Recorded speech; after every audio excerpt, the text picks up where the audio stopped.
ያንተ ጥፋት አይደለም አባቴ፣ ያንቺ ጥፋት አይደለም እናቴ። እናንተማ ቤት ውስጥ ያስተማራችሁኝ ፍቅርን፣ ይቅርታና ቅንነት ነበር። አባቴ ሰው አክብር፣ እናቴ ሆደ ሰፊ ሁን እያላችሁ በምታሳዩኝ በተግባር የተደገፈ ፍቅር ነው ያሳደጋችሁኝ። በእኛ ቤት ውስጥ ክፋት ቦታ አልነበረውም። ነገር ግን የእናንተን ቤት ሙቀት ለቅቄ ወደ ውጭ ዓለም ስወጣ ያጋጠመኝ ብርድ ሌላ ነበር። እናንተ የሰጣችሁኝ ያን ቅን ልብ ይዤ ወደ ሰዎች ስቀርብ ዓለም ሞኝ አለችኝ። እንደ አባቴስ እውነት ስናገር የዋህ ብለው አፌዙብኝ። እንደ እናቴ ስራራ ደካማ አደረጉኝ። ስለዚህ እወቁት፣ ዛሬ የምታዩት ይሄ የተቀየረ ማንነት፣ ጠንካራ ሰው፣ ምናልባትም ለእናንተ ክፉ ልበደንዳና የሚመስል ማንነቴ እናንተ የሰጣችሁኝ ያን የዋህ ልጅ ለመጠበቅ የለበስኩት የብረት ሸሚዝ ነው።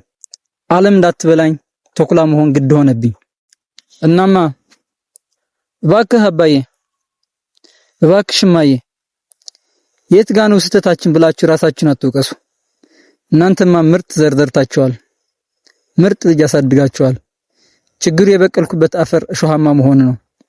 እኔ አልተቀየርኩም፣ ለመኖር ስል የለበስኩት ማንነት እንጂ።